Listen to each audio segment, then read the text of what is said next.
Massive stone walls in Africa hold stories that contradict everything we were taught. These are not European castles, but the monumental stone fortresses of Sub-Saharan Africa, silent witnesses to a past of astonishing sophistication. Their very existence shatters an old and convenient myth, the colonial story of a continent without history. By the end of this journey, you will see African history not as a blank page, but as an epic narrative of empires, engineers, and global traders. We will explore why these ruins were so fiercely misattributed to foreigners, and what their intricate designs reveal about the powerful kingdoms that built them.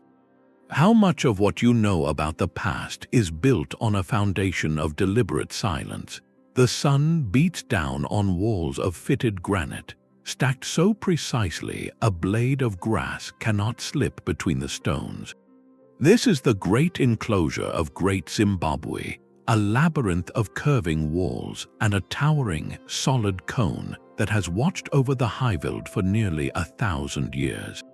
It was the beating heart of a kingdom, a royal palace and a spiritual center whose very name, Zimbabwe, means house of stone.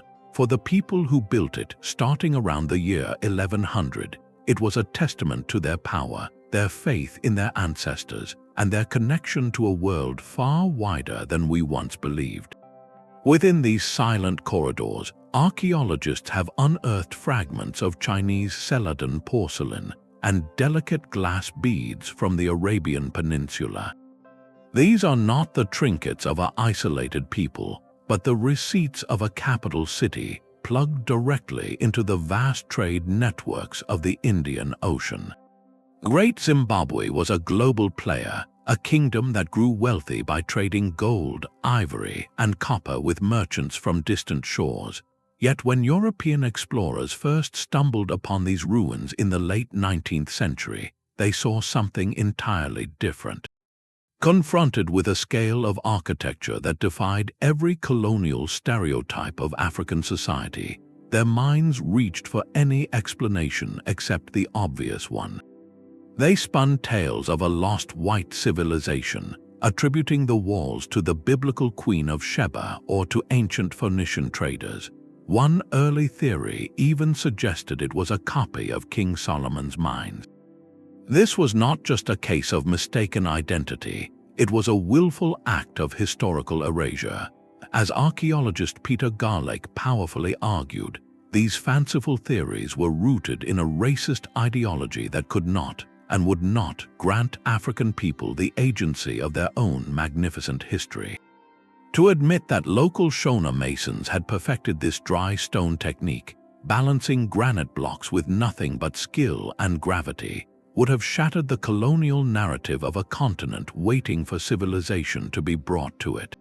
So they chose to see ghosts in the stone. They invented foreign builders because the truth was too revolutionary to accept.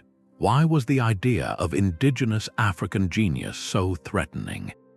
The answer lies not in the archaeology, but in the politics of the time. Acknowledging Great Zimbabwe as a purely African achievement would have undermined the very justification for colonial rule. It was easier to craft a myth than to confront a legacy of sophisticated statecraft, engineering, and international commerce that stretched back centuries before the first European ship rounded the Cape of Good Hope. The stones of Zimbabwe, however, refused to tell that convenient lie. They stood and still stand as a silent rebuke to a history written by those who sought to own it. And as we will see, this was not a solitary case, but the opening chapter in a continent-wide story of denial. But the story of stone and power did not begin at Great Zimbabwe. To find its origins, we must travel back in time and northward, to a flat-topped sandstone hill rising like a natural fortress above the confluence of two great rivers. This is Mapungubwe, a name meaning Hill of the Jackals, and for 4 centuries, from roughly 900 to 1300 AD, it was the center of southern Africa's first known kingdom. Here, on this remote and imposing plateau, we see the blueprint for everything that would follow at Great Zimbabwe. The leaders of Mapungubwe chose this site with brilliant strategic intent. Perched at the meeting point of the Limpopo and Shash rivers, they commanded a view of the trade routes stretching from the interior to the Indian Ocean coast. From this natural citadel, they controlled a flow of wealth that seems almost mythical today, gold and ivory moving out to the world, while glass beads, ceramics, and cloth flowed in. The evidence of this prosperity was uncovered in a discovery that rewrote regional history. In 1932, guided by the knowledge of local communities who had long known of the hill's significance, archaeologists reached the summit. What they found was a royal burial ground, and within it, artifacts of breathtaking craftsmanship. The most famous is a small, delicate sculpture of a rhinoceros, meticulously fashioned from thin sheets of gold foil and tacked onto a wooden core. This golden rhinoceros is not merely a treasure, it is a statement. As research from the University of Pretoria highlights, it symbolizes the authority, spiritual belief, and far-reaching connections of the Mapungubwe elite. The society here was clearly stratified, a deliberate separation of space that speaks volumes. The ruling class lived and were laid to rest on the secluded, sacred hilltop, literally looking down upon the vast settlement of commoners that thrived in the valley below. This physical divide marks one of the earliest clear examples of a class-based social structure in the region, a sophisticated organization of power that would become a hallmark of later states. And that is the crucial point. When we view Great Zimbabwe in isolation, it can be framed as a mysterious fluke, but when we see it through the lens of Mapungubwe, its grandeur makes perfect sense. Great Zimbabwe was not an anomaly that sprang from nothing. It was the magnificent successor in an unbroken chain of cultural and political evolution. The knowledge of stonework, the systems of trade, the concepts of sacred kingship, all were inherited, refined, and magnified. This deep history forces a profound shift in perspective. What if these fortresses are not solitary puzzles, but connected chapters in a single, epic saga? What if the true mystery is not who built them, but why we were so determined to forget the story they tell? Deep within a coastal forest in Kenya, sunlight filters through the canopy to illuminate walls of coral stone. This is Gedi, a silent city of mosques, palaces, and houses, all abandoned to the roots of giant trees. Far from the inland stone kingdoms, here on the Indian Ocean shoreline, an entirely different kind of African fortress flourished. These were the stone towns of the Swahili coast, a network of independent city-states that formed one of the medieval world's great mercantile civilizations. For centuries, places like Gedi, Kilwa, and Songo Mnara were bustling hubs where the continent met the globe. The Swahili people themselves were a living testament to connection, a cosmopolitan blend of Bantu African, Arab, Persian, and Indian influences, united by trade and a shared language. As historian Chapuruka Kusimba's work emphasizes, these sites utterly dismantle the colonial myth of an isolated, inward-looking Africa. They were not outposts of foreign empires, but powerful African communities who looked confidently outward to the sea. Their architectural genius was perfectly adapted to their environment and needs. Builders used coral rag, blocks of fossilized coral harvested from the reefs, bound with a strong lime mortar made from burned coral. This created structures that could withstand the coastal humidity and last for centuries. Walking through Gedi's ruins, you can still trace the sophisticated urban plan, narrow, winding streets designed for shade and community, enclosing private courtyards and grand public spaces. Even more impressive are the signs of advanced civic engineering, like the intricate underground water systems and flush toilets found in the larger houses, a level of urban amenity rare anywhere in the world at the time. But the true measure of Swahili power was not just in their walls, but in what passed through their ports. In the soil of Gedi, archaeologists have unearthed a map of the medieval world in fragments, delicate porcelain from the Chinese Ming dynasty, vibrant glass beads from India, and elegant pottery from the Persian Gulf. Inscriptions in elegant Arabic script adorn tombs and mosques, speaking to a deep integration into the Islamic world of scholarship and commerce. This was a culture built on exchange, where gold, ivory, timber, and ambergris from the African interior were traded for silks, spices, and ceramics from across the ocean. Their wealth was not hoarded in secret, but invested in their cities, in scholarship, and in a distinct Swahili artistic and architectural style that was entirely their own. And then, mysteriously, Gedi was left behind. Sometime in the early 17th century, this thriving town was quietly abandoned. The reason remains one of history's compelling puzzles, with theories ranging from shifting water supplies and the encroaching forest to pressures from rival groups. This very mystery adds a layer of haunting allure to the site, a reminder that even the most stable civilizations exist within the flow of time. So we are left with a powerful question: how does this sophisticated mercantile culture, with its accountants, its imams, and its architects, reshape our understanding of medieval Africa? The Swahili coast presents a model of civilization not centered on a single vast empire, but on a constellation of independent, wealthy, and globally connected city-states. They were not building fortresses against the world, but gateways to it, proving that African innovation took as many forms as the continent itself. And as we will see, this architectural language of power and prestige was echoed in a place often left completely off the map, where another kingdom used stone to write its defiance across a mountain range. High on the Ethiopian plateau, a cluster of turrets and fortified walls pierces the sky, a scene that feels curiously out of place. This is not a European landscape, but the fortress city of Gondar, a stone testament to an African empire that never fell. While the Swahili coast thrived on ocean trade, the rulers of Ethiopia faced a different challenge: preserving the sovereignty of one of the world's oldest continuous Christian kingdoms amidst a tightening ring of pressures.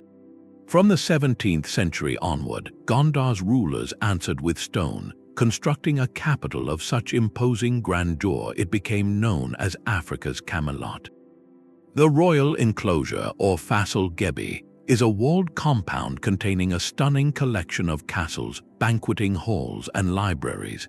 Emperor Fasilides, who founded the city in 1636, built the first and most iconic castle, a multi-story structure with square towers and arched windows that seems to watch over the entire highland. But to call this simply a European import is to miss the entire story. As architectural historians note, Gondarine architecture is a brilliant and deliberate fusion. It carries the massive, geometric weight of Ethiopia's own ancient Aksumite tradition, incorporates technical elements like stone vaulting introduced by Portuguese Jesuit missionaries, and blends them with local artistic sensibilities and functional needs for climate and ceremony. This was not mimicry, it was confident cultural synthesis. The kings and queens who followed Fasilides each added their own structures, creating a skyline of power where scholars translated religious texts in the library, where lavish receptions were held in the banquet hall, and where the complex itself functioned as a self-contained city of administration and faith. For nearly 200 years, Gondar stood as a bastion. To the east, it faced the expansion of the Ottoman Empire and rival Muslim sultanates. From the south and west, it dealt with internal challenges. And from the sea, the creeping influence of European colonial powers began to be felt. The sheer, formidable presence of these castles sent a clear, unmistakable message to all. This kingdom was rooted, sophisticated, and prepared to defend its centuries-old independence. This resilience allowed the Ethiopian Empire to remain the only African nation to avoid formal colonial conquest, a fact that makes Gondar's stones speak with a unique pride.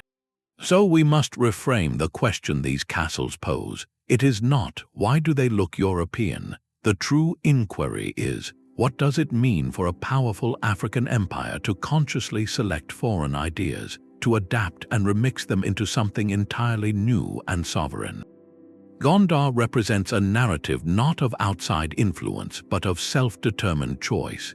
It is a story of resilience written in mortar and stone, a declaration that even in an age of growing global pressure, some kingdoms wrote their own history on their own terms.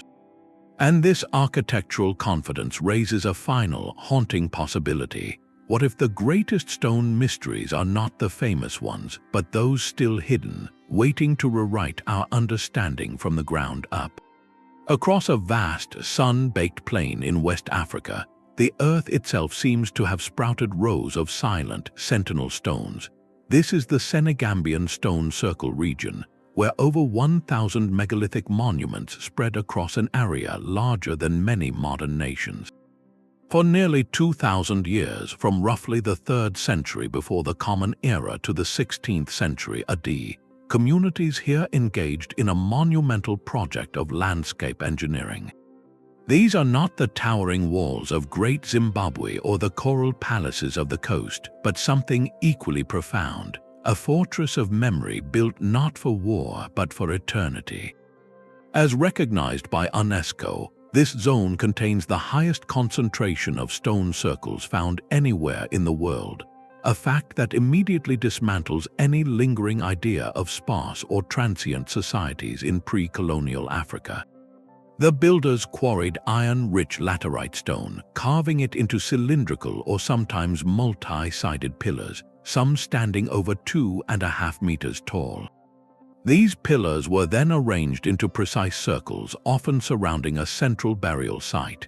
The care taken is astonishing, with the tops of the pillars frequently leveled to a smooth, even height, creating a solemn and harmonious horizon line against the sky. This was not haphazard work, it was a deliberate, skilled, and communal effort that unfolded across generations. Researchers have identified 4 major groups of circles, like those at Washu and Kerbach, each with subtle variations in style and arrangement. The geometric precision of their layouts is so consistent it strongly suggests the builders possessed sophisticated knowledge of measurement and possibly even astronomy, aligning their monuments with celestial patterns we are only beginning to understand. But what was their purpose? While they mark the final resting places of individuals, they transcend simple graves. Local oral traditions passed down for centuries provide a crucial key. They speak of these sites as sacred spaces linked to ancient kings and revered chiefs. The circles are remembered as places of assembly, of ritual, and of power. This transforms our understanding. They were not just memorials, but active instruments of social and political authority. By permanently altering the landscape in such a grand and visible way, a community was making an undeniable statement. It declared, "This land is ours, our history is here, and our leaders are connected to something timeless." So we must ask a pivotal question. How does this vast, orchestrated landscape of stone challenge the colonial fiction of disorganized, rootless tribal societies? A single fortress can be dismissed as an anomaly, but 1,000 stone circles across a wide territory cannot. This represents a sustained, continent-wide tradition of monument building that required social cohesion, specialized labor, and a shared vision of the world. It shifts our focus from purely defensive architecture to the architecture of belonging, from castles that keep people out to circles that gather people in. This was a different kind of power, etched not against invaders but into the very soil of identity. And if such coordinated efforts were happening here, what other forms of sophisticated organization have we missed, simply because we were not looking for them? Rising from the misty highlands of western Cameroon, the palaces of the grassfields command the landscape like sculpted mountains. These are the royal compounds of kingdoms like the Bamilk, Bamum, and Kham, where architecture becomes a language of sovereignty. Their foundations and lower walls are built from fitted volcanic stone, creating a formidable base for the soaring, multi-tiered structures crowned with intricate thatched roofs. This was not merely a residence, it was the Mfam, the palace fortress of the Fawn, or king, and it functioned as the absolute heart of the kingdom, weaving together political authority, spiritual power, and military defense into a single, awe-inspiring complex. Every element of its design was a deliberate message. The labyrinthine layout with narrow, winding passages and multiple interior courtyards served a brilliant dual purpose. It was a practical defense designed to confuse and slow any potential invader, funneling them into vulnerable positions. But it was also a profound metaphor for the kingdom itself, a physical representation of the complex and layered social hierarchy that only the initiated could fully navigate. The towering posts supporting the roofs were often carved with figures and symbols, each one recounting the dynasty's history, commemorating great victories, or encoding the laws of the community. Within these walls, space was strictly organized by sacred function. There were council chambers where the Fawn met with his advisors, secluded courtyards for the powerful secret societies that helped administer justice and maintain order, and private shrines housing the Ndop, a carved wooden statue that embodied the spiritual presence and enduring legacy of the ruler. This fortress environment was not a barrier to innovation, but its cradle. Consider the remarkable story of the Bamum script. In the late 19th century, within the stone and timber walls of his palace at Foumban, King Enjoya of the Bamum Kingdom embarked on an intellectual project of staggering ambition. He assembled a council of scholars and, drawing inspiration from earlier symbolic systems, spearheaded the creation of a unique writing system for his people. Over time, this script evolved through at least 6 distinct stages, becoming a sophisticated syllabic system used to record history, administer law, and compose literature. This was an invention born not in isolation, but from within the secure, resource-rich context of a royal fortress. It demonstrates that these structures were living, breathing centers of governance and intellectual ferment. The palace protected not just people but knowledge itself, so we must see these grassfields fortresses for what they truly were: integrated systems where defense was inseparable from administration, art, and learning. The stone foundations provided stability, the labyrinth provided security, and the spaces within nurtured the culture that gave the kingdom its purpose and identity. This holistic vision of power challenges one of the most persistent colonial stereotypes, the idea that African societies were solely reactive, building defenses only in response to external threats. Here, the fortress was proactive, the physical nucleus from which a complex society projected its order, preserved its memory, and imagined its future. It prompts a final, overarching question. If we have so consistently misunderstood the nature of these African strongholds, what other fundamental truths about the continent's past remain locked within the landscape, waiting for us to listen? Scattered across the rolling hills of southern Africa lie the silent footprints of a storm. These are not the ancient, sprawling cities of Mapungubwe, but thousands of smaller, concentrated stone ruins, their walls tracing the outlines of homesteads and villages built in haste and resilience. To understand them, we must listen for the echoes of a period known as the Mfecane, a time of tremendous upheaval and state formation in the early 19th century. This era was profoundly shaped by the rise of the Zulu kingdom under its formidable leader, Shaka. His innovative military strategies and the centralization of power created a powerful, expanding state. But this process also sent waves of displacement and conflict radiating outward across the region. As historian John Wright explains, this was not merely chaos but a crucible. In response to this instability, diverse groups were forced to consolidate, migrate, and fiercely defend their communities. And in this landscape of uncertainty, stone became a primary tool for survival and identity. different groups developed distinct architectural signatures reflective of their social structures. The Zulu kingdom's power was centered on the Isigodlo, the royal enclosure within a larger settlement, which was often fortified and served as the administrative and spiritual heart. While not always of stone, its design principle of a fortified core was widely influential. To the north, the Ndebele people, who migrated under Mzilikazi, constructed extensive stone kraals, enclosures for cattle and homesteads that reflected their regimented social order and need for secure settlements in new territory. Perhaps the most dramatic adaptation came from the Sotho people under the visionary leadership of Moshoeshoe I. Facing pressure from multiple sides, he led his followers to a flat-topped mountain called Thaba Bosiu, the Mountain of the Night. This was not a randomly chosen hideout, but a brilliantly strategic fortress. Its sheer cliffs provided a natural defense, accessible only by a few narrow paths that could be easily guarded.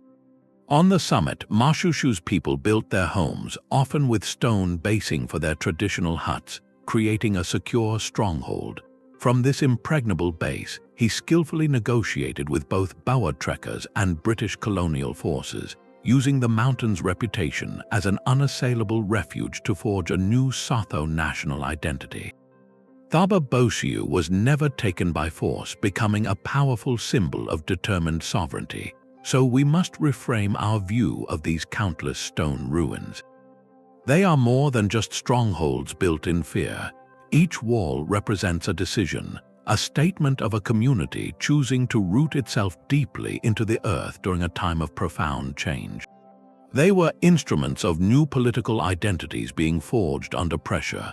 This period demonstrates that fortress building in Africa was never a static, ancient practice, but a dynamic and recurring response to the specific historical winds of an era.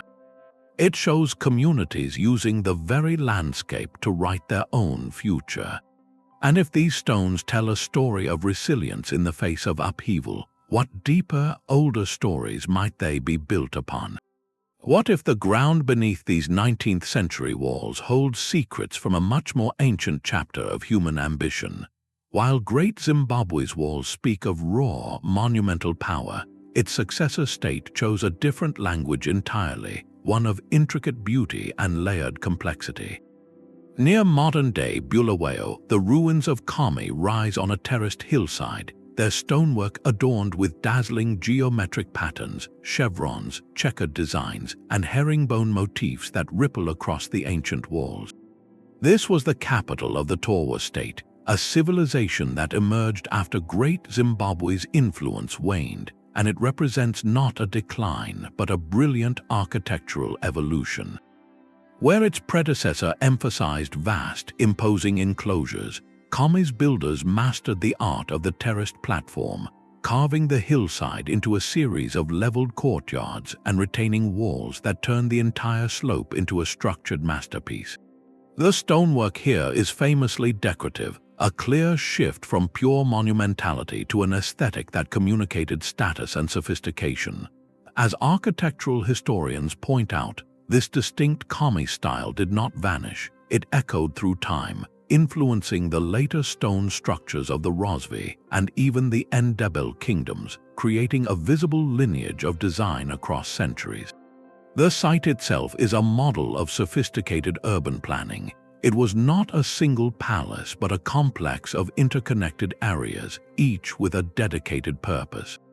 Separate terraces were reserved for the king and the queen, while other platforms served ritual or administrative functions. These spaces were linked by a network of narrow passageways and, most impressively, by an advanced system of drainage channels. Managing water flow on a steep hillside was a serious engineering challenge, and the builders of Khami solved it with gravity-fed drains built right into the stone foundations, preventing erosion and controlling runoff during heavy rains. This attention to practical detail beneath the surface beauty speaks to a deep, settled mastery of their environment, and like Great Zimbabwe before it, Khami remained connected to a wider world.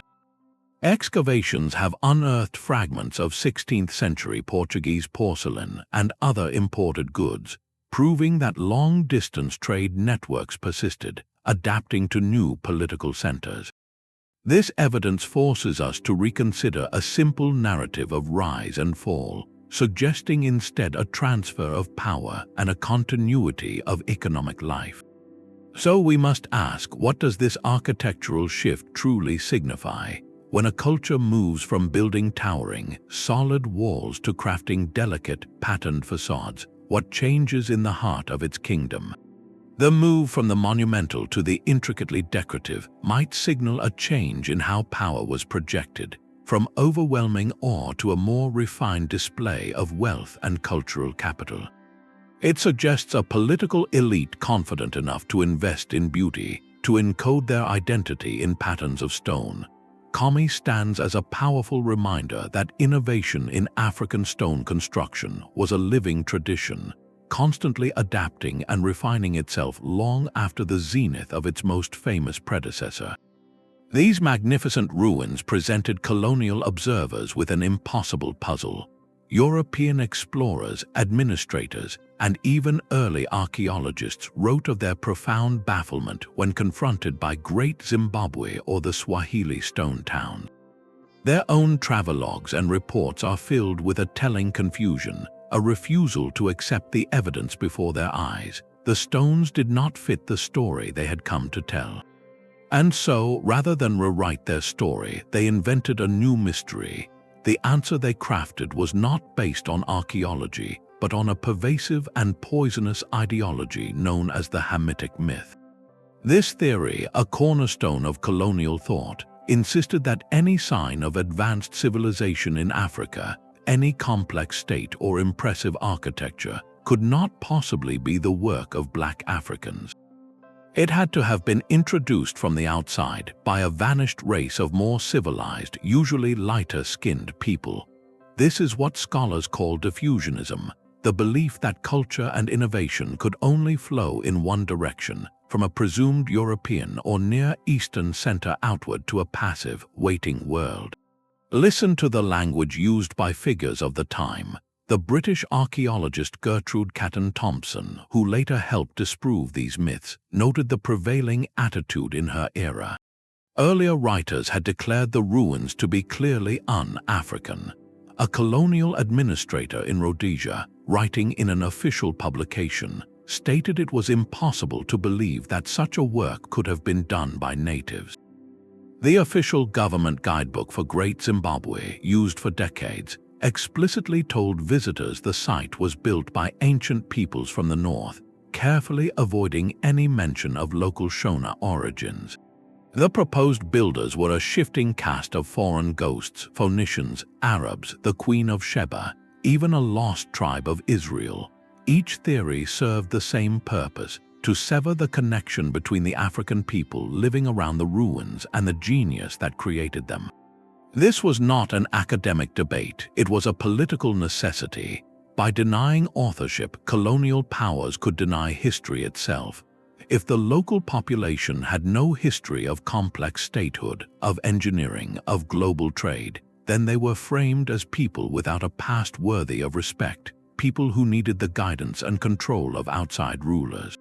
Erasing the builders' identity was the intellectual foundation for seizing their land and resources. It transformed living descendants into squatters in their own ancestral landscape. So we must ask that pivotal question: who benefits from a mystery like this? The answer is clear: those who wish to rule. The colonial mystery was not a lack of information, it was a deliberate act of obscuring. It was a narrative crafted to make conquest seem like a natural, even benevolent order. By attributing Africa's greatest achievements to outsiders, the colonial project could present itself not as an invader, but as a rightful heir, returning to reclaim a legacy that had been lost. This intellectual violence sought to break a people's pride in their own past, to make them doubt their own capacity. But stones are stubborn things, and memories are even more resilient. The persistent truth held in those walls would eventually demand a reckoning. a journey of reclamation that would begin not in universities abroad, but in the determined work of a new generation of scholars listening to the land itself. An elder sits beside the fire, tracing the outline of a stone wall in the dust. For generations, the story has been passed from grandparent to child, a living thread connecting the present to the memory in the stone. While colonial archives filled with theories of foreign phantoms, the true history of these places was never lost. It was safeguarded in the spoken word, in ritual, and in the steadfast knowledge of the communities who never left. This is the power of the counter-narrative, a truth maintained not on paper, but in the breath and ceremony of people. As scholar Isabel Hofmeyr reminds us, oral traditions are not mere stories. They are sophisticated historical archives, structured to preserve crucial information about origins, migrations, and the meaning of the land. They form a parallel and often more resilient record of the past. Consider the depth of the Shona traditions surrounding Great Zimbabwe. For centuries, local custodians have spoken of its connection to the Mweri cult, a spiritual tradition venerating a supreme god, and to the Mbaya ancestors, the foundational figures from whom the ruling dynasties claimed descent. These were not vague legends, but specific genealogies and spiritual explanations that gave the ruins their true context as a living, sacred center. Far to the south, the Sotho people preserved the history of Thaba Boseu not in dry reports, but in dynamic praise poems known as Lithoko. These poetic recitations celebrated the strategic genius of Mashushu, detailed the layout of the mountain fortress, and commemorated the events that unfolded there, ensuring that every new generation understood the source of their nation's resilience. On the Swahili coast, families maintained chronicles like the Kilwa Chronicle, meticulously tracing the lineage of their sultans and the founding of their stone cities, blending local history with their place in the wider Islamic world. For decades, foreign archaeologists arrived with their measuring tapes and theories, often dismissing this local knowledge as myth. Yet time and again, the stones themselves began to agree with the voices. Excavations at Great Zimbabwe revealed artifacts and site layouts consistent with Shona spiritual practices described orally. The defensive features of Thaba Boseu matched the strategic details embedded in the praise poems. The very layout of Swahili towns, with their separate quarters and mosques, confirmed the social structures described in the chronicles. Perhaps the most telling pattern was the consistent experience of early researchers, who, despite their academic training, were frequently baffled by a ruin's purpose. Again and again, it was a local guide drawing on generations of communal knowledge who could correctly identify this was the royal enclosure, this was the court of justice, this was the place of the ancestors. These were not guesses, they were readings from a deep cultural text written into the landscape itself. So we must pause and reflect. What is truly lost when we decide that only written records are legitimate? It is more than data, it is perspective, meaning, and the very voice of the people who made the history. The colonial silence was not just an absence of information, it was an active suppression of these living counter-narratives. Yet they endured, a testament to the resilience of memory against the weight of a false story. This restoration of oral tradition does more than fill gaps in the historical record. It restores agency, returning the role of chief historian and custodian to the communities to whom it has always belonged. A trowel scrapes gently against ancient soil, revealing not just an artifact, but a truth long buried.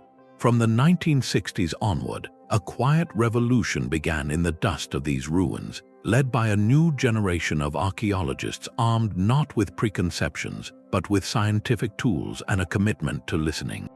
Their meticulous work would systematically dismantle the colonial myths, one careful brushstroke at a time. This was not treasure hunting, it was forensic historical investigation.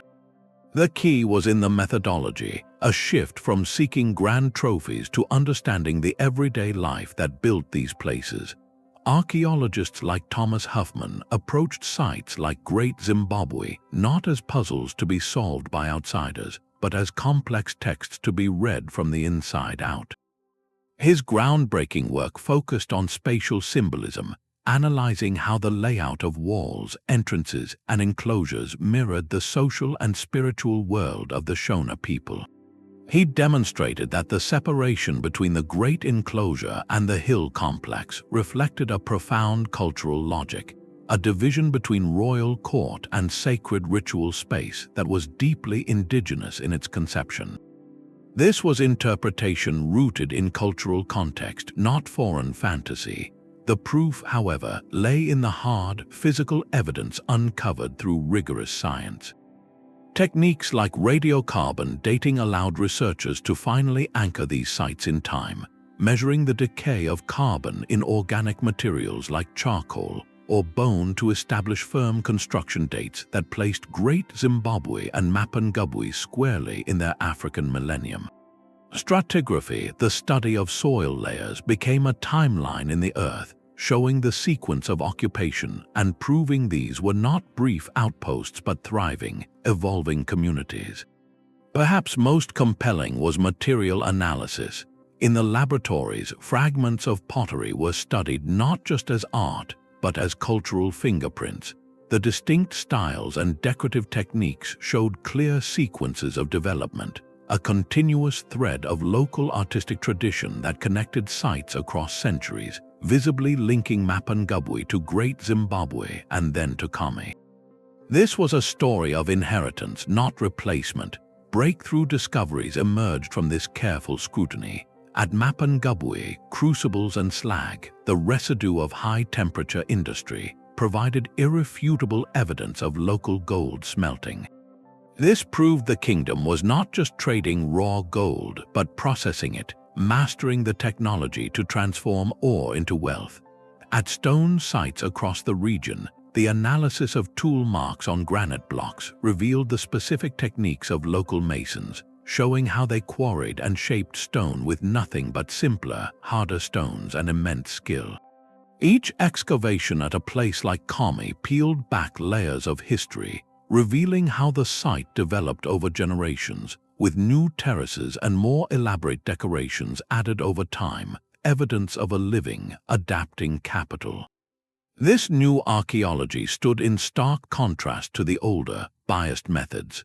Early excavations had often been haphazard, focused on finding impressive objects to fill museum cases far away, with little regard for the context that gave those objects meaning. The modern approach was collaborative and holistic. Increasingly, archaeologists worked alongside local communities, integrating oral histories into their research questions and ensuring that discoveries benefited the descendants of the builders. This partnership transformed the process. A local community member might identify the use of a forgotten structure or explain the symbolic meaning of a recovered artifact, turning a mere object into a chapter of a living story. So we must ask, how does science, when applied with ethics and respect, become a tool for justice? It does so by providing an undeniable material testimony that corroborates the spoken word. The radiocarbon date that matches an oral chronology, the pottery style that confirms a cultural lineage, the tool mark that echoes a traditional technique, these are not just data points. They are fragments of a restored voice. They transform the counter-narrative from memory into evidence, granting it the authority that the colonial world had long denied. The earth itself began to testify, and its testimony supported the histories that had never ceased to be told. A national flag flies, emblazoned with a soapstone bird taken directly from the ruins of Great Zimbabwe. Yet the state that flew this flag, Rhodesia, built its entire identity on the denial that Africans could have built the monument it so proudly claimed as a symbol. This is the ultimate paradox, and it reveals a chilling truth. These stone fortresses were not just neglected by history, they were actively weaponized. In the hands of white minority regimes like Rhodesia and apartheid South Africa, archaeology became a tool of state propaganda, a deliberate project to manufacture a past that justified their present. Government policy was explicit. The Rhodesian Front administration, which declared independence from Britain to preserve minority rule, systematically promoted the myth of foreign builders. A former Minister of Internal Affairs, speaking in Parliament, stated plainly that the government could not accept that the ruins were built by Africans, as this would undermine the historical justification for white settlement. This was not an academic opinion, it was a political directive. To enforce this narrative, they exerted total control over the machinery of history. National museums were directed to display artifacts with captions attributing them to mysterious ancient civilizations. School textbooks taught generations of children, both black and white, that the impressive ruins around them were the work of outsiders, framing the local Shona people as latecomers with no claim to the land's legacy. Tourism was carefully managed. At Great Zimbabwe itself, African guides were forbidden from sharing their own community's oral histories with visitors. Official guidebooks, postcards, and souvenir pamphlets repeated the diffusionist theories, often with artistic reconstructions showing vaguely Semitic or Arab figures building the walls. The state even funded archaeological research, but with a clear bias supporting expeditions that sought evidence for Phoenician or Arab presence while marginalizing scholarship that pointed to local origins. The ruins themselves became a stage for a bitter ideological war. For the Rhodesian regime, Great Zimbabwe was a symbol of a romantic, lost white civilization they saw themselves as inheriting. For the growing African nationalist and liberation movements, the same stones were a powerful emblem of a stolen heritage and a deep historical right to the land. Naming their political party after the site, Zimbabwe African National Union, or ZANU, was a direct reclaiming of this symbol, a declaration that the true history belonged to the people. So we must pause and ask what is truly at stake when we argue over ancient stones. It is never just about the past. When a government invests resources to control the story of a ruin, it is fighting for legitimacy, for the right to the soil beneath it. The apartheid government in South Africa employed similar tactics at Mapungubwe, downplaying its significance and restricting research that highlighted its role as a precursor to Great Zimbabwe, fearing a narrative of powerful, centralized African states. This manipulation sought to break the chain of memory, to create a mental landscape where colonial rule appeared as a natural order rather than an interruption. Yet in doing so, these regimes revealed their own deep insecurity. They understood, perhaps better than anyone, that whoever controls the origin story controls the claim to the future. The stone bird now flies on a national flag, a silent ruin transformed into a soaring emblem of a new beginning. With the dawn of independence across Africa, these ancient fortresses underwent a profound symbolic rebirth. They were no longer just archaeological sites or colonial curiosities. They were reclaimed as the foundational stones of modern national identity. This was a conscious, powerful project of psychological decolonization, a way for new nations to assert a history of sovereignty and sophistication that predated colonial maps by centuries. Visualize the iconic soapstone bird from Great Zimbabwe, meticulously carved by artists nearly 1,000 years ago, now centered on the flag and currency of the nation that bears its name. See the intricate stone circles of Senegambia, representing unity and eternity, featured proudly on the coat of arms of the Gambia. This was not mere decoration, it was a declaration. As cultural historians note, this reclamation of imagery was a vital act of historical repair. It answered the colonial silence with a bold, visual statement. We were builders, we were traders, we were kings, and our past is the bedrock of our future. The process took many forms, each a stitch in the fabric of a new national narrative. Nations renamed cities and institutions to reflect pre-colonial histories. They redesigned banknotes and coins, replacing colonial portraits with images of fortresses, royal regalia, and indigenous art. Ghana, for instance, powerfully integrated traditional Adinkra symbols into its national iconography, each geometric shape carrying deep philosophical meanings about life, governance, and community. Ethiopia, which had maintained its independence, still emphasized sites like Gondar and the rock-hewn churches of Lalibela as pillars of its ancient Christian civilization and enduring statehood. Senegal actively championed the Senegambian stone circles, achieving UNESCO World Heritage status and framing them not as mysterious anomalies, but as masterpieces of a shared human heritage that demonstrated early social complexity.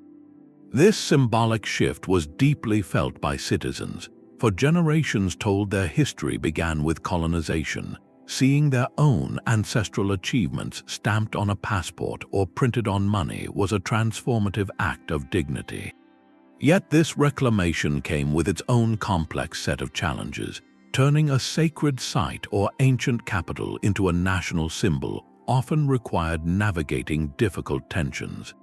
How do you balance the economic promise of tourism with the physical preservation of fragile ruins?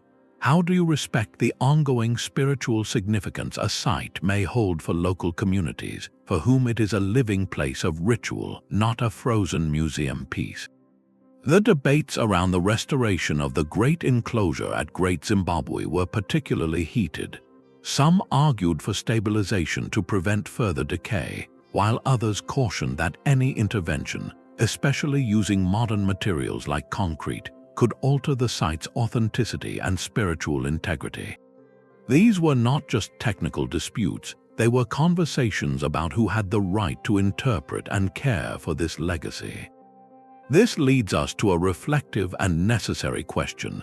Can a single national symbol ever fully represent the complex, often multi-ethnic and layered histories embedded in these stones? A fortress like Great Zimbabwe speaks to the Shona past, but the modern nation is home to many communities. The stone circles span the border of two countries, Senegal and the Gambia, a shared heritage that transcends modern political lines. The act of claiming a site for a national story can sometimes simplify a much richer, more interconnected past. Nevertheless, this symbolic rebirth was an essential first step, a powerful correction to a historical record that had been deliberately inverted.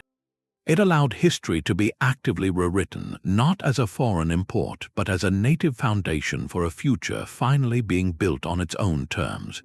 Look closely at a single stone in the wall of Great Zimbabwe.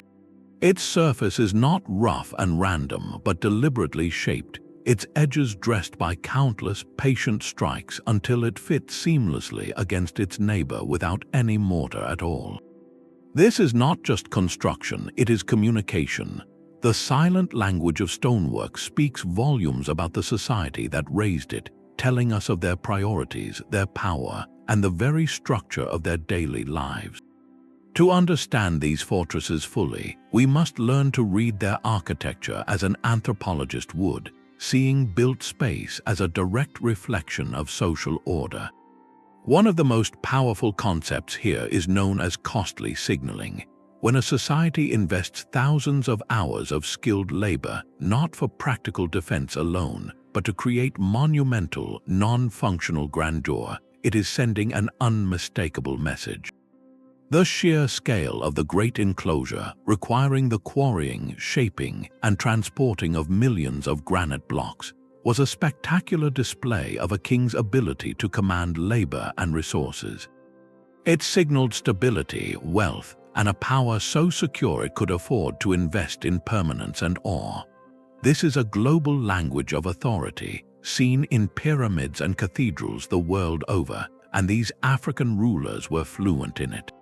As architectural scholar Nnamdi Ele has noted, African architectural traditions have long been analyzed through Western frameworks, but when we look at them on their own terms, we see a sophisticated vocabulary of form and space that articulated unique social and spiritual philosophies.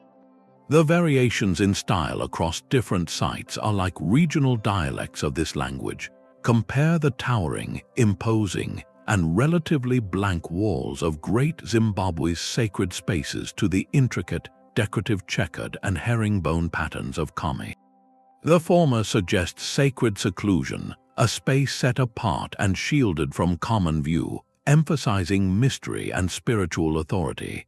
The latter, with its beautiful public-facing patterns, speaks to aesthetic prestige and cultural refinement, a kingdom confident enough to display its artistry as a badge of honor. Each design choice is a deliberate social fact etched in rock. We can read a society's practical priorities just as clearly. The presence of large, centralized granaries, like those found within the walls of many stone settlements, tells us of an agricultural surplus and a complex economy that needed storage and redistribution. Advanced water management systems, such as the drainage channels at Khami or the cisterns in Swahili towns, are blueprints of urban planning, revealing a deep understanding of engineering and a commitment to communal health and order. The very layout of space reveals social hierarchies, the spatial segregation seen at Mapungubwe, with elites on the hilltop and commoners in the valley, or within a Swahili stone house, with its private interior courtyards shielding family life from the street, illustrates clear class and gender divisions. Contrast this with the more open, circular kraal layouts of many southern African settlements, where the central cattle enclosure reflected the economic and social core of the community, emphasizing communal identity over rigid separation. So the next time you see an image of these ruins, try to read their plan as a text. Look beyond the spectacle of their collapse to the intention of their creation. Ask what the arrangement of walls says about who was allowed where. Ask what the investment in a decorative facade versus a defensive bastion reveals about the threats and values of that society. The stones are patient. They hold the answers not in whispered legends, but in the immutable geometry of their placement, waiting for us to understand that every wall, every pattern, and every granary foundation is a chapter in a long, sophisticated story of how people chose to live together. Gold dust and elephant tusks were the true foundations of these stone walls. The grandest African fortresses were not isolated strongholds. They were economic powerhouses, the bustling headquarters of kingdoms whose influence stretched across oceans. To see them merely as military posts is to miss the vibrant commercial heart that beat within their enclosures. Imagine, for a moment, the scene at the height of Great Zimbabwe's power. Long caravans of porters, sometimes hundreds strong, would wind their way up the plateau, their journey ending at the massive stone gates. They carried bundles of finely woven cotton cloth from India, strings of delicate glass beads from Egypt and Syria, and precious celadon bowls from the kilns of China's Song dynasty. In exchange, they loaded their packs with the raw wealth of the African interior, gold dust carefully weighed and sealed, gleaming ivory tusks, and ingots of copper. This was not a local market, it was a terminal in a global exchange system. As economic historian Paul Lane's research illustrates, these trade networks were vast and sophisticated, linking the mines and forests of southern Africa to the Swahili coast ports like Kilwa and Sofala, and from there across the Indian Ocean to Arabia, Persia, India, and Southeast Asia. The stone capitals were the critical choke points in this flow of wealth. Their locations were chosen with brilliant economic logic. Great Zimbabwe sat at the nexus of routes leading from the gold fields of the plateau to the coastal markets. Mapungubwe's hilltop fortress commanded the confluence of the Limpopo and Shash rivers, a natural crossroads for north-south and east-west trade. The Swahili stone towns were themselves the ports, their coral walls facing the sea that was their highway.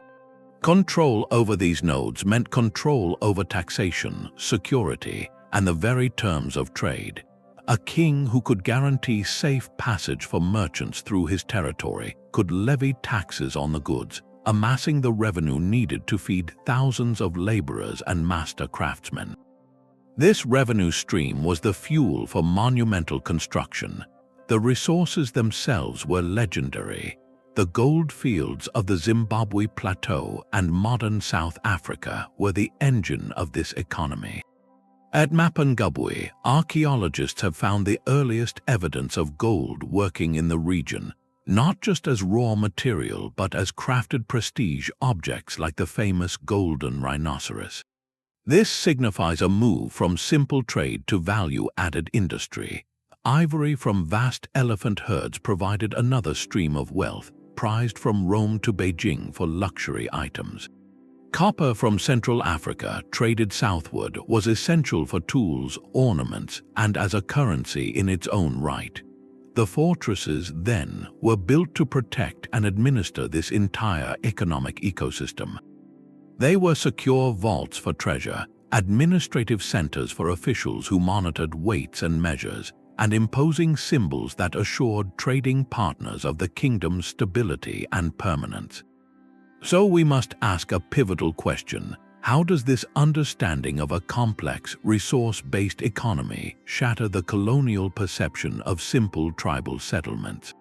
These were not insular villages, but the capitals of mercantile states deeply embedded in the medieval world system. Their rulers were not just warriors, but CEOs of vast commercial enterprises. Their power measured not only in soldiers but in trade balances and diplomatic ties with distant sultans and emperors. The stone was not just for defense, it was the solid, unmovable guarantee of a contract, a promise to the world that here business could be done. The stones held more than wealth, they held the whispers of the ancestors. Within the soaring walls of the Great Enclosure, a scene unfolds not of commerce but of profound ceremony. The king stands before the massive, solid conical tower, its shape echoing the granaries that store the kingdom's life, yet its purpose far more sacred. Smoke from special herbs curls into the twilight as senior spirit mediums chant, their voices bridging the gap between the living and the departed. This ritual is the true source of the ruler's power, a sacred contract where he communicates with the ancestral spirits, the Mhundoro, seeking guidance for the rains, legitimacy for his reign, and protection for his people. The fortress, in this light, transforms completely. It is not merely a stronghold of earth, but a sacred landscape, a deliberate intersection of the physical and spiritual worlds. Anthropologists refer to this concept as an axis mundi, a center of the world where the heavens, the earth, and the underworld meet. The architecture itself was designed to facilitate this connection. The orientation of certain walls may have aligned with solar or lunar events, marking sacred time. The labyrinthine passages controlled movement, separating the profane outer areas from the innermost, holy spaces where only the initiated could go. That iconic conical tower at Great Zimbabwe, far too solid to be a granary, is now widely understood as a symbolic representation of the king's authority and his role as a conduit to the divine, possibly used in rainmaking ceremonies that ensured the fertility of the land. This spiritual dimension was universal across these stone sites. The secluded hilltop of Mapungubwe was clearly a sacred burial ground for royalty, a literal ascent to the realm of the ancestors. In the Swahili town of Gedi, the grand stone mosque stands at the community's physical and spiritual heart, its mihrab niche pointing worshippers toward Mecca, anchoring the town in the wider Islamic cosmos.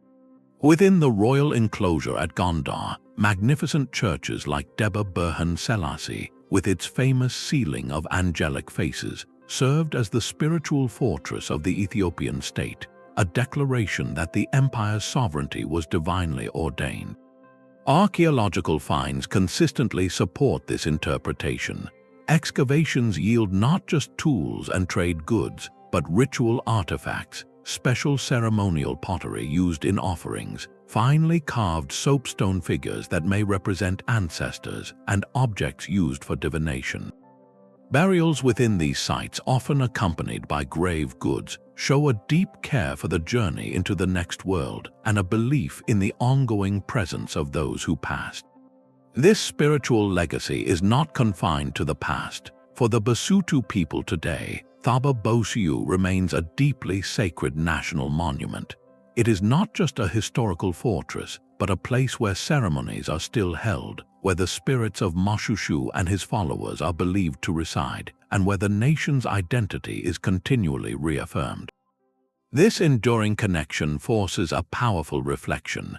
Why did these rulers choose stone of all materials for their most important spaces? Wood and thatch could build a home, but only stone could build eternity. By crafting their spiritual and political centers from the bones of the earth, they sought to make their authority and their covenant with the divine as permanent as the landscape itself. This reveals a dimension of meaning that purely economic or military interpretations completely miss. The colonial gaze, focused on material wealth and conquest, was often blind to the sacred geography written into every wall and pathway. To understand these fortresses, we must learn to see them not just as castles but as cathedrals. The walls of Great Zimbabwe and the spires of Notre Dame rose toward the sky at nearly the same moment in history. Across the vast Afro-Eurasian world of the 12th and 13th centuries, from the forests of Cambodia to the highlands of Ethiopia and the riverbanks of Western Europe, human societies were engaged in a shared, monumental conversation.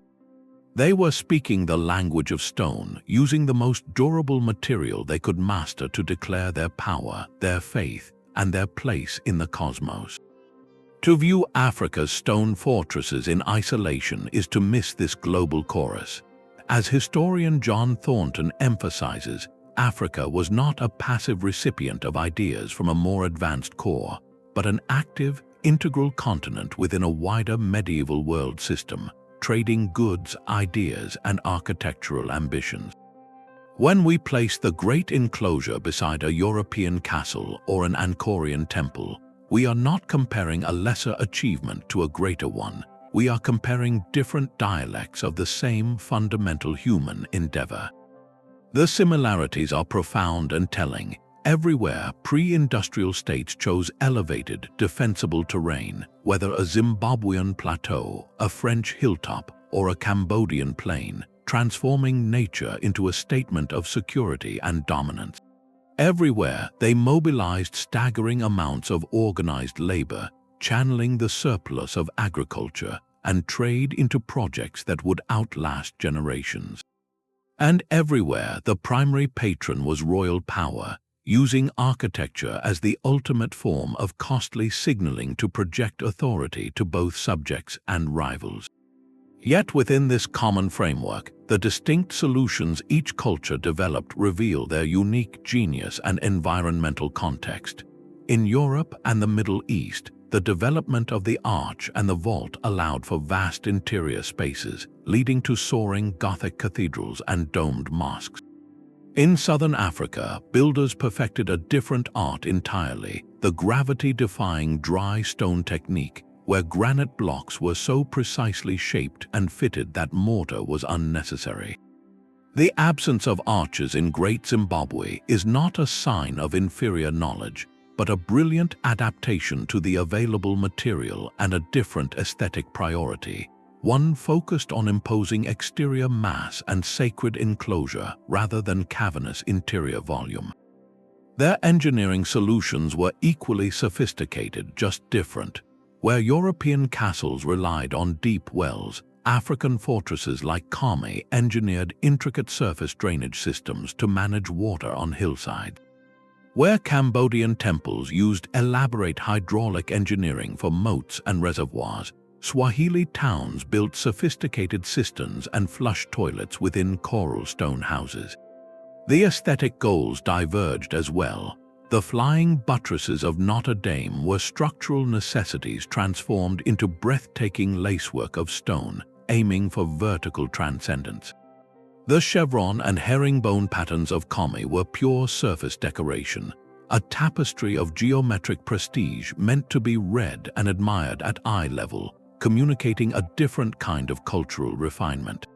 So we must confront that reflective question directly. Why is the century-long construction of Notre Dame universally hailed as a pinnacle of medieval human achievement, while the contemporaneous labor at Great Zimbabwe was, for so long, shrouded in deliberate mystery and attributed to foreign ghosts? The answer lies not in the stones but in the historians.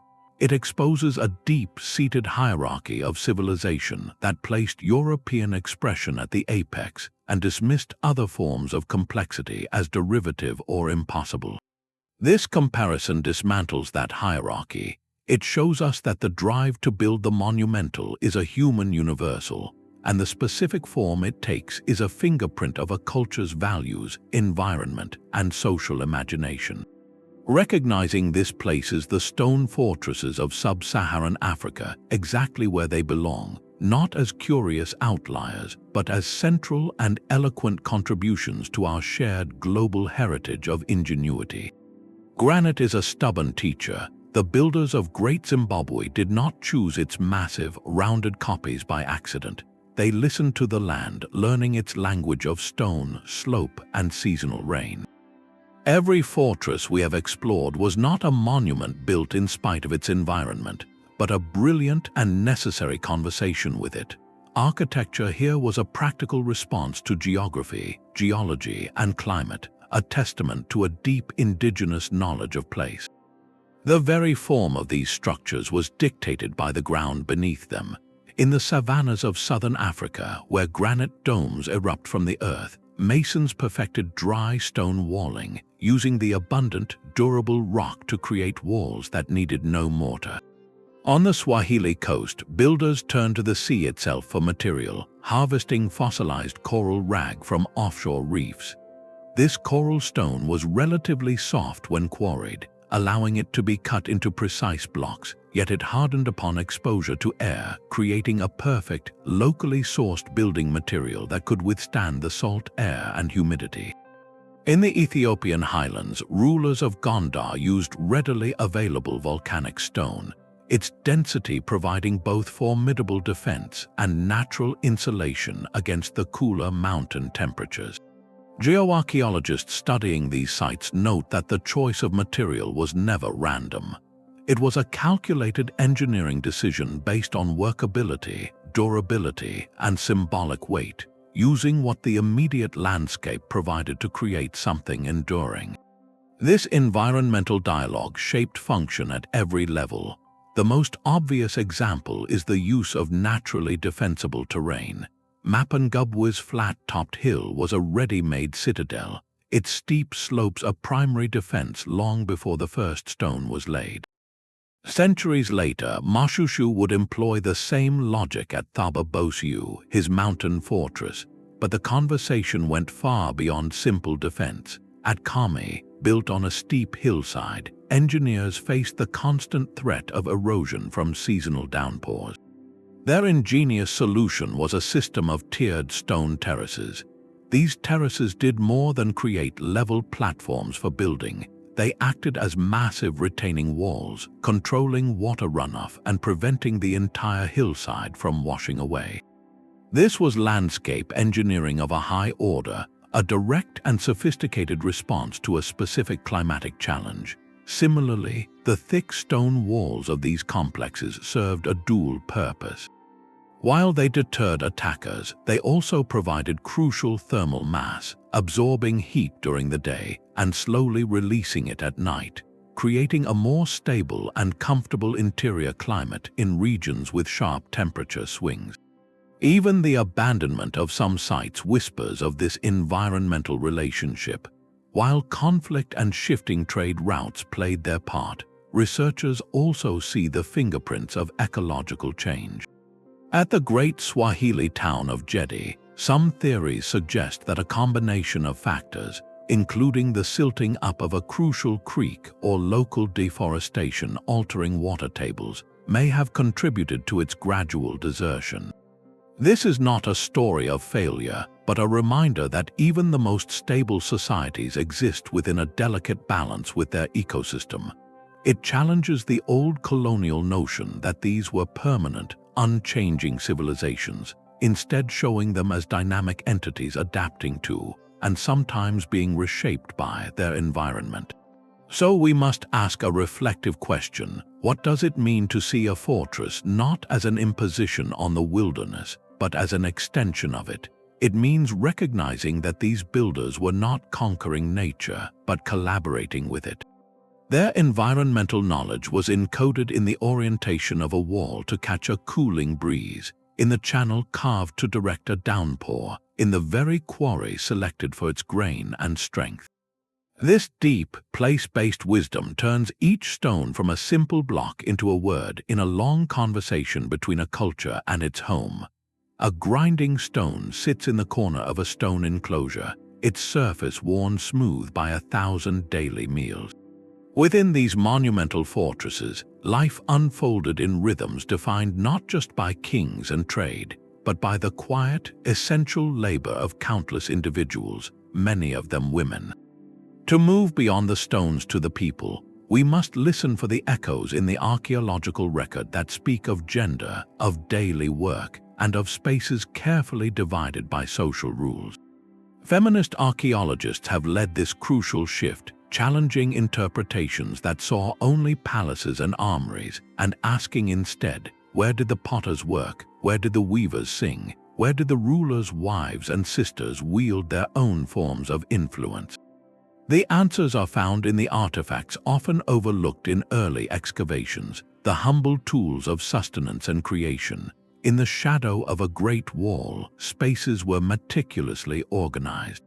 In a Zulu royal homestead, the Isigodlo was a secluded enclosure for the king's wives and daughters, a place of both protection and restriction, where women's labor and lineage were central to the kingdom's continuity.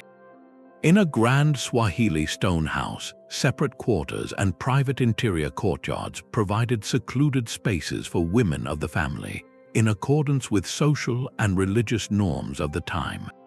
These divisions were not merely about privacy, but about structuring the economic and social engine of the community. Excavations consistently uncover the material footprint of women's often invisible work. Finds of spindle whorls, the small clay or stone discs used to weight a spinning thread, tell us that the production of textiles, a domain frequently managed by women, was happening within these walls.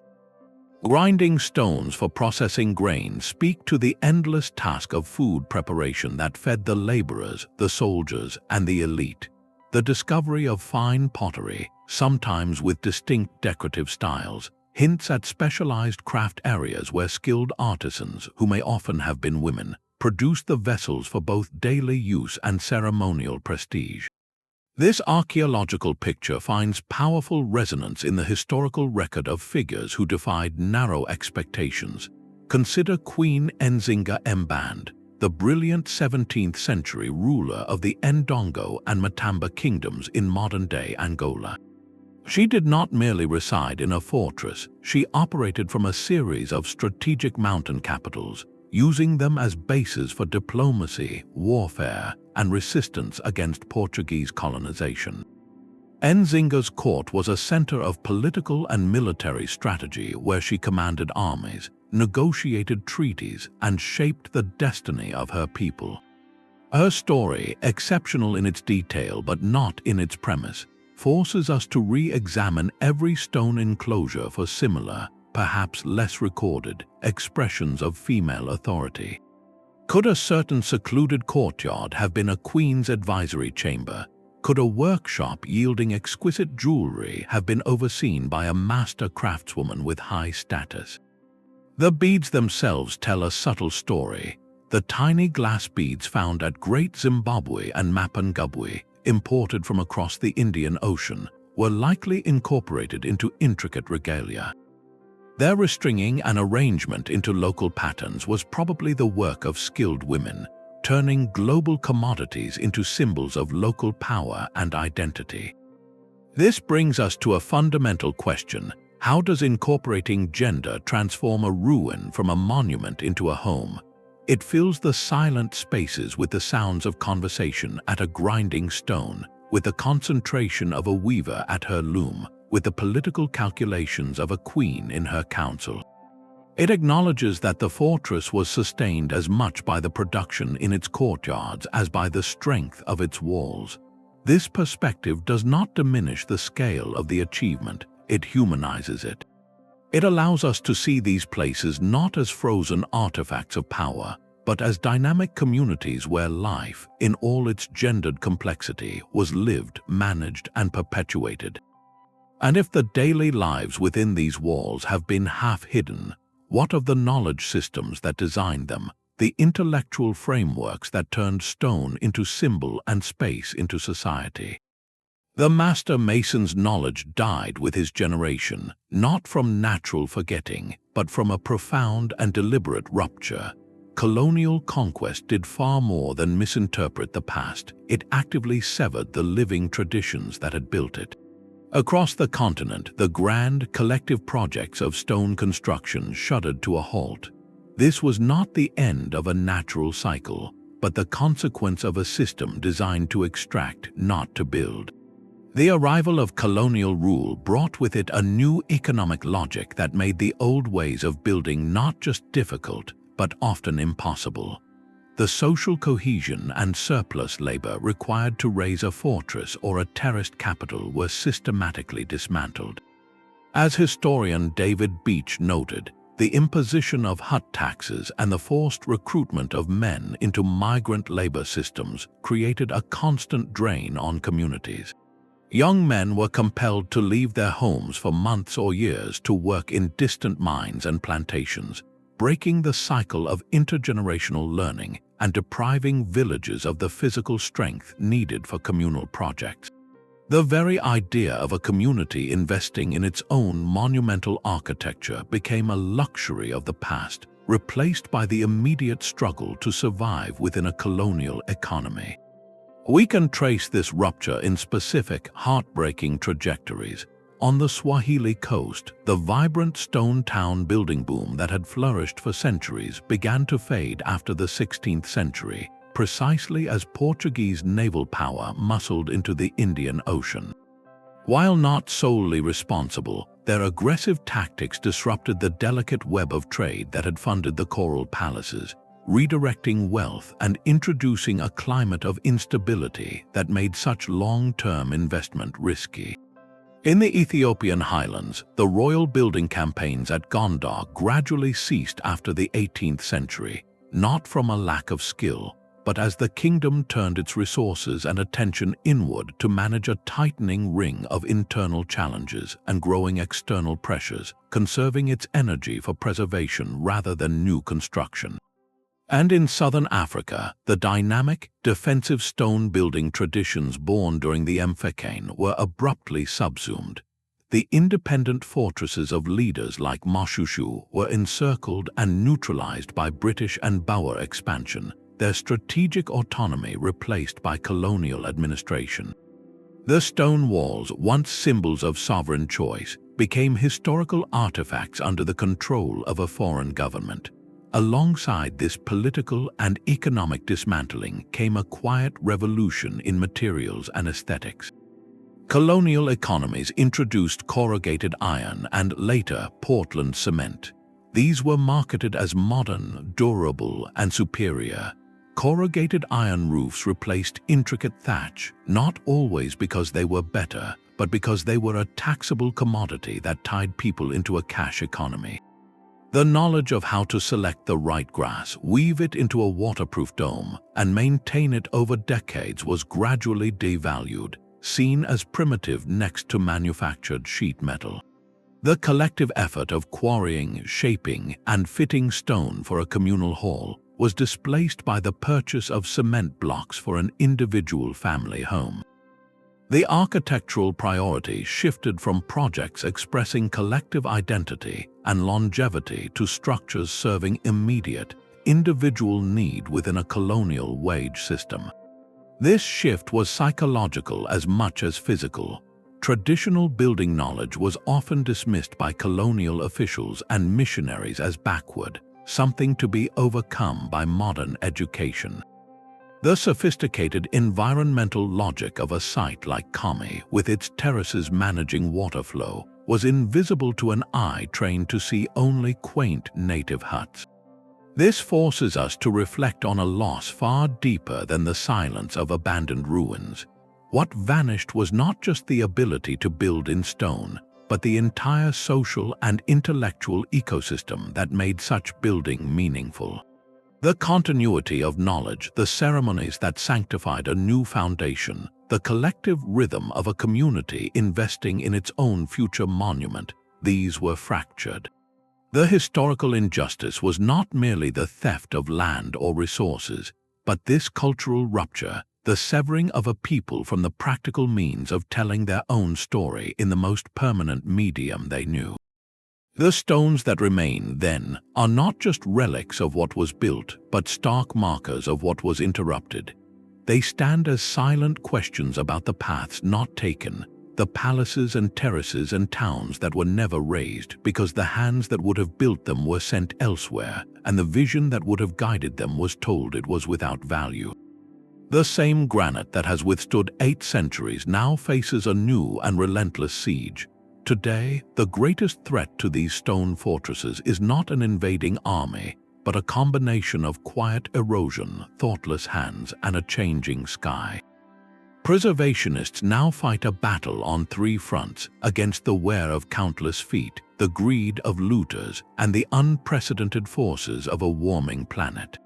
At sites like Great Zimbabwe, the very act of admiration can become a danger. Uncontrolled foot traffic from thousands of visitors each year slowly grinds down ancient pathways and destabilizes the soil around foundational walls. In more isolated locations, the sad scar of spray paint graffiti defaces sacred stones, a modern vandalism that disrespects a deep past. Meanwhile, the illegal antiquities market fuels a more destructive theft, with looters digging pits in the middle of the night, shattering archaeological context to steal a single bead or pottery shard for sale overseas. This theft is a double loss, robbing a nation of its physical heritage and scientists of the clues that piece together the human story. Perhaps the most insidious challenge, however, comes from the climate itself. More intense and erratic rainfall, linked to broader climate shifts, now pounds against ancient drainage systems never designed for such deluges. Prolonged droughts followed by sudden floods can cause the earth to swell and contract, subtly shifting the delicate balance of dry stone walls that rely on perfect equilibrium. The coral rag of Swahili ruins faces increased salt erosion and storm surges from rising sea levels. These are not hypothetical dangers, but urgent problems reported by site managers from Senegal to Kenya. Organizations like UNESCO work with local governments to implement safeguards, but the task is immense. In response, a multi-faceted preservation strategy has emerged. At many sites, visitor numbers are now carefully managed, with designated walkways and viewing platforms to protect fragile areas. Community-based tourism initiatives are crucial, training local residents as guides and guardians, ensuring that economic benefit from tourism flows back to the people who are the heritage's true stewards. Science offers powerful new tools as well. Laser scanning creates millimeter-perfect 3-dimensional digital records of entire sites, a permanent archive should anything be damaged. Scientists analyze ancient mortars to recreate their exact composition for repairs, and use ground-penetrating radar to map underground features without a single destructive dig. The ongoing restoration at the Great Enclosure exemplifies this delicate dance. Conservators work stone by stone, often using traditional methods guided by modern engineering, to stabilize walls without altering their authentic character.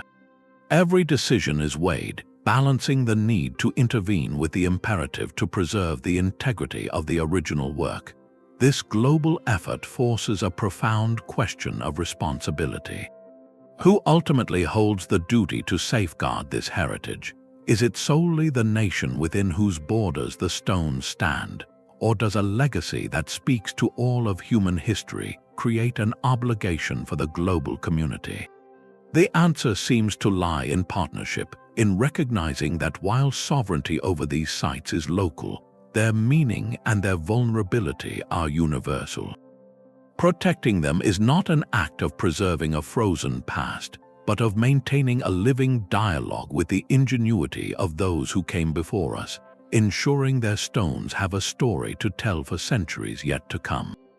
A digital sun now rises over the silent stones. With the hum of a computer, the ancient fortress of Great Zimbabwe stirs back to life, its courtyards filling with the spectral figures of traders, its granaries stacked high with virtual grain, and its towering walls restored to their original, imposing height. This is not science fiction, but the cutting edge of historical preservation, where technology is becoming the most powerful tool we have to both protect the past and share its story. Through techniques like 3D laser scanning and photogrammetry, researchers can now capture these sites with a precision that was once unimaginable. A specialist in digital heritage might describe the process as creating a perfect frozen moment in time. Lasers mounted on tripods or even drones sweep over a ruin, recording millions of data points to build a cloud of digital information. From this cloud, an exquisitely detailed three-dimensional model is born, a record so accurate it can show the individual tool marks left by a mason 800 years ago. This virtual copy is far more than a pretty picture. It is a scientific baseline, an unchanging record against which all future erosion, damage, or even restoration can be measured. For a site under constant threat from weather or human contact, this digital twin becomes its immortal backup file. The applications of this technology are transforming both research and public engagement. Consider the vast, sprawling landscape of the Senegambian stone circles. Mapping them on foot is a monumental task, but from the air, LiDAR technology can pierce through dense forest canopy to reveal the full, breathtaking scale of the megalithic network, showing connections and patterns invisible from the ground. For the public, this data becomes a gateway. Museums and universities are creating immersive virtual reality experiences that allow anyone, anywhere, to step into a reconstructed Swahili house in Gedi. You can stand in a courtyard, hear the distant call to prayer from the digital mosque, and understand the sophisticated urban layout in a way a flat diagram could never convey. Online databases now grant global access to fragile artifacts, like the golden rhino of Mapungubwe, letting scholars and students alike examine every angle without risking the original. These digital tools are also new laboratories for testing old theories. A researcher can take a precise model of a ritual enclosure at Great Zimbabwe and simulate sound within it, exploring how chants or drumbeats might have resonated to create an awe-inspiring atmosphere. They can analyze sightlines from a parapet at Thoba Boshu to understand its defensive logic, or use sunlight simulation to see how certain chambers were illuminated during solstice ceremonies. This digital experimentation allows for a non-invasive form of archaeology, asking questions of the model instead of disturbing the actual, fragile site. So we must reflect on a profound shift. How does this virtual access change who gets to be a witness to history? For decades, experiencing these places required a costly journey, placing them out of reach for most of the world. Now, a student in a classroom across an ocean can don a headset and walk the terraces of Khami. This democratization of the past breaks down the final barriers of distance and privilege, making these testaments to African genius a truly shared human heritage. It points toward a future where the stones can speak not only to those who can stand before them, but to anyone curious enough to listen through the window of a screen. A modern painter's brushstroke recreates the herringbone pattern of an ancient wall, not as a relic but as a living pulse. These stone fortresses have escaped the confines of archaeology textbooks, finding vibrant new life in the canvases, novels, and screens of contemporary culture. They are no longer just sites to be studied, but powerful symbols to be reimagined, a visual and narrative language for artists grappling with identity, memory, and the future. This artistic reclamation is a form of historical dialogue, where the past is actively summoned to speak to the present. Cultural critic Achille Mbembe has written of this process as a way to re-inhabit time, to break the colonial narrative of a blank past by filling it with the textures of imagination and new meaning. In the hands of today's creators, the silent stones begin to speak in metaphors of astonishing relevance. Consider the work of visual artist Mary Evans, who uses intricate paper cutouts to create large-scale installations that reference the architectural patterns of Great Zimbabwe and the Senegambian circles. Her pieces, often titled with names like the city they gave us, explore themes of migration and belonging, using the ancient geometries to ask where we build our homes and what histories we carry with us.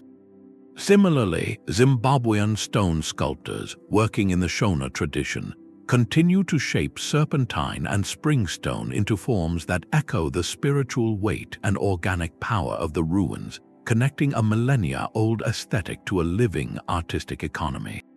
This conversation extends powerfully into literature.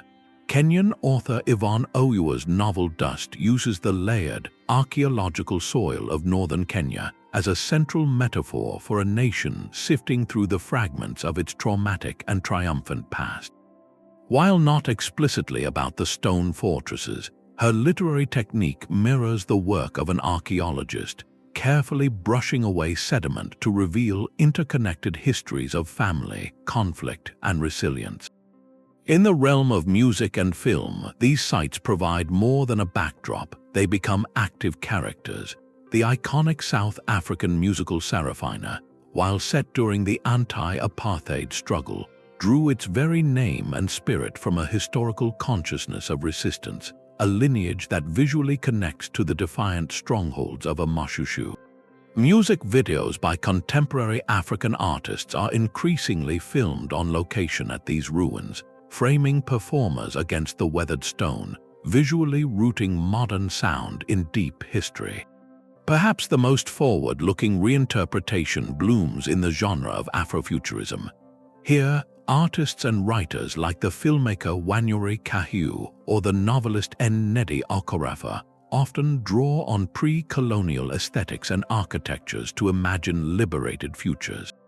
The clean lines, communal spaces, and sophisticated engineering of the stone fortresses offer a visual vocabulary distinct from Western sci-fi tropes, suggesting futures built on different historical foundations. This artistic engagement answers a vital question: how do we keep a history alive once the last eyewitness is gone? We keep it alive by letting it inspire.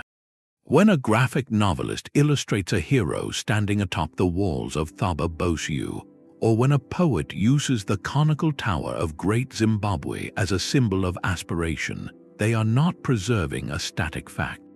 They are participating in the story, adding a new verse to an epic that is still being composed.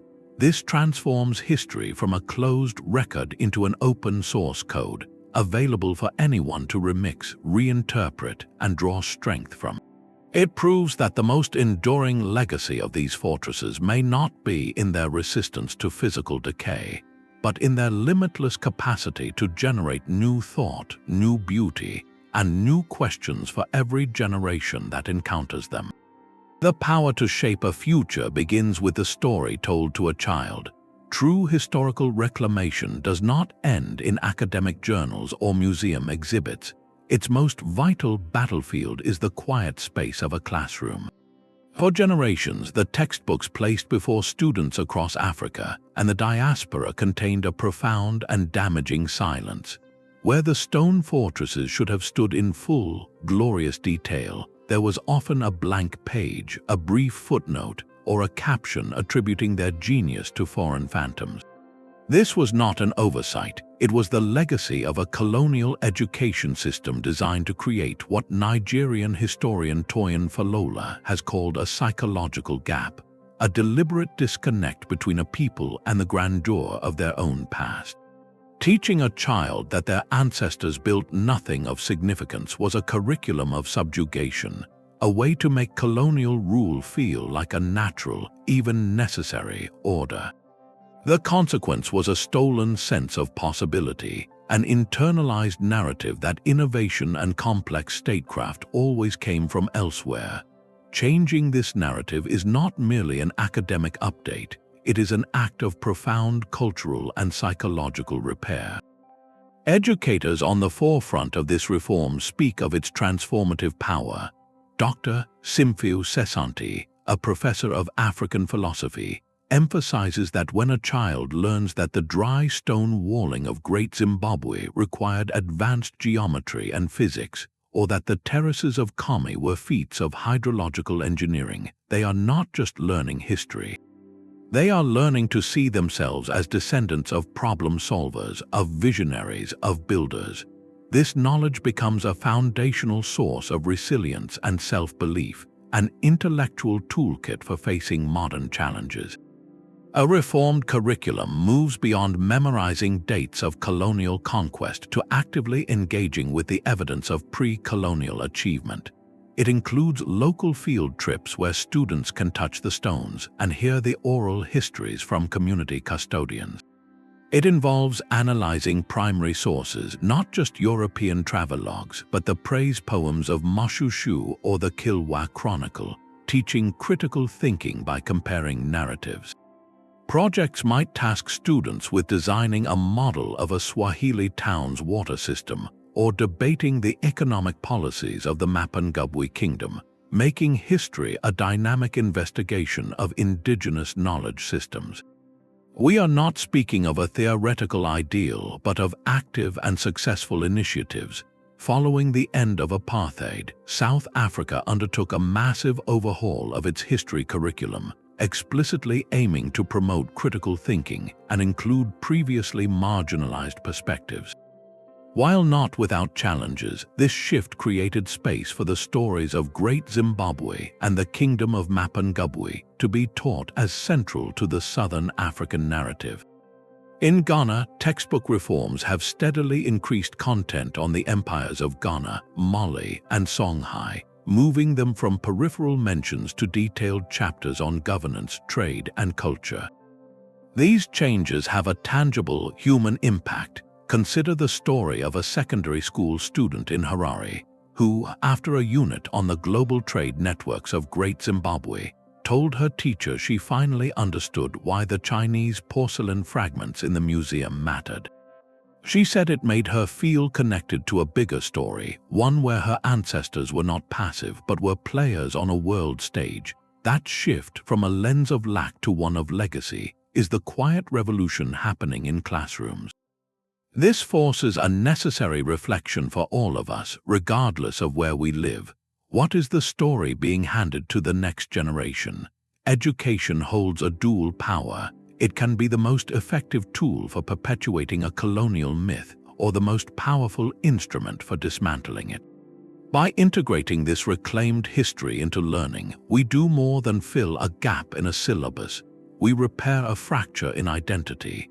We offer a child a mirror that reflects not a void, but a lineage of ingenuity.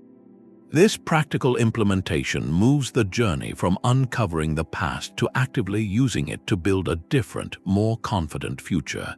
And if this reclaimed history can reshape a classroom, what might it mean for how we understand the very flow of human progress across the globe? A fragment of pottery emerges from the soil, and the debate begins anew. For every mystery these stone fortresses have surrendered, a dozen more questions rise to take its place, a testament to the fact that history is not a solved puzzle, but a living, breathing conversation. In research labs and on excavation sites today, archaeologists are engaged in passionate, respectful debates over the meaning of a newly uncovered wall or the origin of a single glass bead. This vibrant disagreement is not a sign of failure, but the very engine of discovery, proving that decolonizing history is a continuous process of asking better questions. Let's listen in on a few of the most compelling current debates. Take the iconic conical tower at Great Zimbabwe. For decades, its solid, granary-like form has been a riddle. Was it a symbolic grain silo representing the king's role as provider? A phallic symbol of royal authority and fertility? Or perhaps, as some researchers now suggest through spatial analysis, the focal point for elaborate rainmaking ceremonies, its shape designed to channel spiritual energy? Each theory draws on different strands of evidence, from the tower's alignment within the sacred enclosure to comparisons with later Shona traditions, and no single answer has yet claimed consensus. Similarly, the haunting abandonment of the Swahili town of Gedi remains an open case. Was it due to a dwindling water supply as forests were cleared? Did the Portuguese disruption of trade routes slowly starve its economy? Or was it a more sudden departure prompted by conflict or even an epidemic? Soil core samples from nearby estuaries and deeper analysis of the town's final occupation layers are now providing new environmental and chronological clues, turning a simple mystery into a complex investigation of ecological and social change. Meanwhile, the trading reach of Mapungubwe continues to astonish. While Chinese ceramics and Indian beads are well documented, new analytical techniques are revealing subtler connections. Isotope analysis of glass beads can now sometimes pinpoint their specific manufacturing region, while studies of soil chemistry within the elite hilltop area are searching for traces of exotic plants or materials that would map an even wider web of exchange. These are not just academic exercises.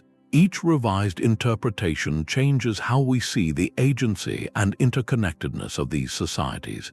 The cutting edge of this inquiry is powered by technologies that read the past at a molecular level. DNA analysis of carefully excavated skeletal remains, handled with the utmost ethical care and respect for descendant communities, can reveal stories of migration, kinship, and even diet, telling us who these builders were as people, not just as architects. Ground-penetrating radar maps entire city layouts without lifting a trowel, revealing hidden structures that guide future excavations.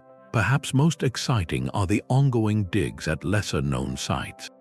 In places like the stone settlements of the Nyanga region in Zimbabwe or the previously overlooked terraced hills of the Mfecane in South Africa, archaeologists are uncovering evidence of sophisticated agricultural and metalworking communities that do not fit the old narratives. Each new foundation stone uncovered has the potential to redraw the map of pre-colonial complexity, suggesting networks of innovation that were far more extensive than our textbooks ever allowed. So we must sit with a reflective and important question. What does it mean for our understanding when we accept that history is always a draft, perpetually open to revision? It means that the work of reclaiming the past is never truly finished. Every generation, with new tools and new perspectives, has the opportunity to listen more closely to the whispers in the stone.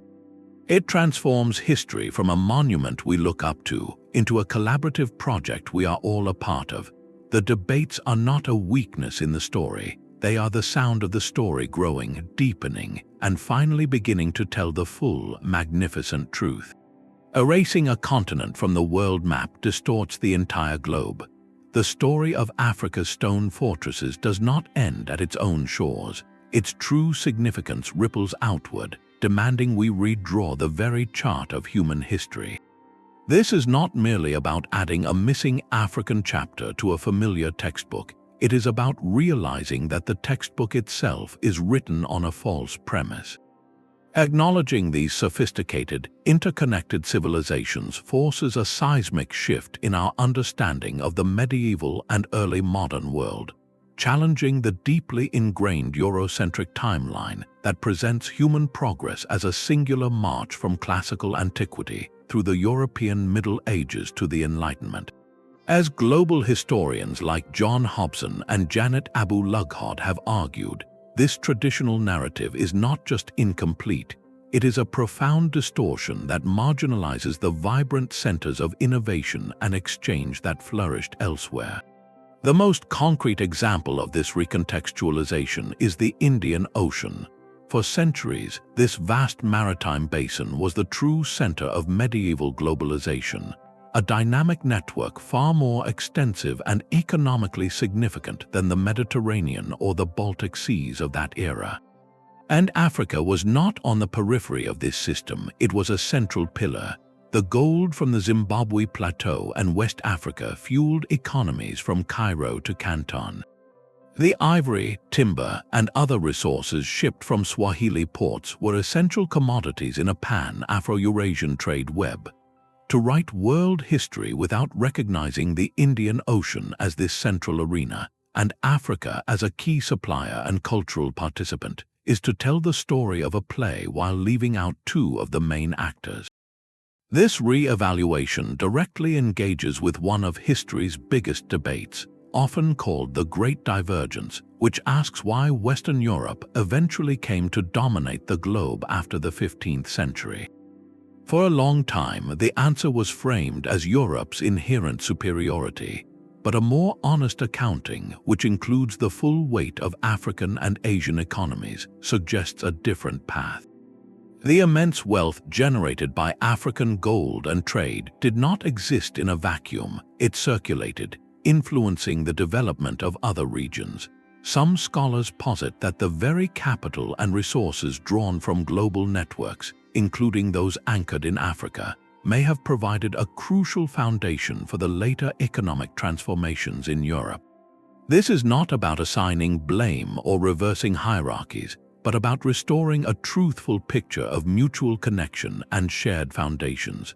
The call for recontextualization, of course, extends far beyond Africa. It is a universal imperative for historical honesty. The advanced civilizations of the Americas, like the Maya with their precise calendars and the Inca with their mountain-spanning road systems, were similarly dismissed or minimized by colonial narratives. The vast, deliberate voyages and complex societies of Oceania were long portrayed as accidental or simple. In each case, recognizing their achievements disrupts a comfortable, linear story of progress that culminates in the West. Think of our collective understanding of the past as an immense, thousand-piece puzzle. For generations, we have been trying to assemble it with a central piece deliberately left in the box, labeled terra incognita, unknown land. We built the picture around that empty space, forcing other pieces into unnatural positions to make the image seem coherent. Now, we are finally fitting that African piece into place. And as it clicks in, the entire image changes. The edges of other pieces shift, new connections become visible, and the grand picture reveals a world far more interconnected, sophisticated, and multipolar than we were ever taught. This leads to one final, necessary question, a question that transcends any single ruin or kingdom. If the foundational map we have used to navigate the past is so fundamentally flawed, what other truths about our shared human story are we still missing, simply because we have not yet learned to see them? Granite and coral, gold and faith, these were the materials of a history we are only now learning to read.